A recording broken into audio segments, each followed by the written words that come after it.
وقنا عذاب والبر ورأيت الناس يدخلون في এই 11টি আসনের মধ্যে ধানের শীষকে বিজয়ী করতেই হবে আপনার।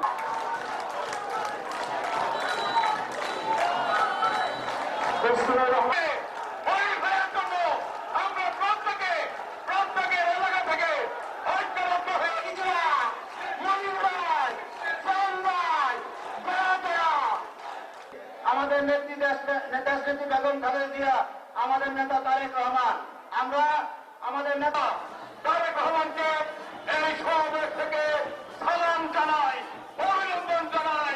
আমার নেতার নামে ভুলে গেছি, তাকে আজকের জনসভার প্রধান আকর্ষণ মনে করেছিলেন একমাত্র মামলায় কুমিল্লার একমাত্র ব্যক্তি মরিয়ম দিকে আপনার থেকে বেশি কেউ জানে না।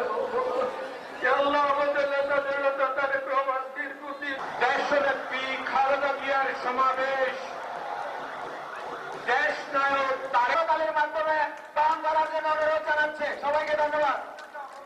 এই পর্যায়ে সংক্ষিপ্ত পর্যন্ত আপনার সাথে থাকবো ইনশাআল্লাহ।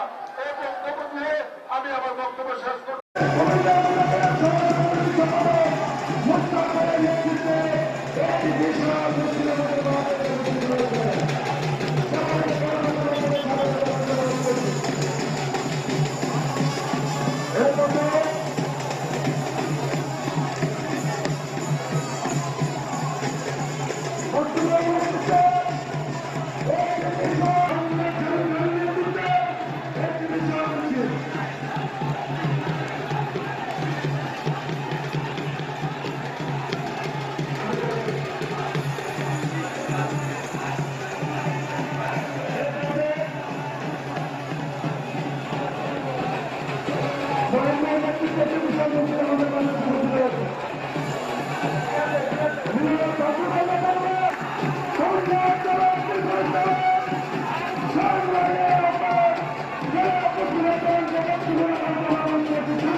Bismillahirrahmanirrahim.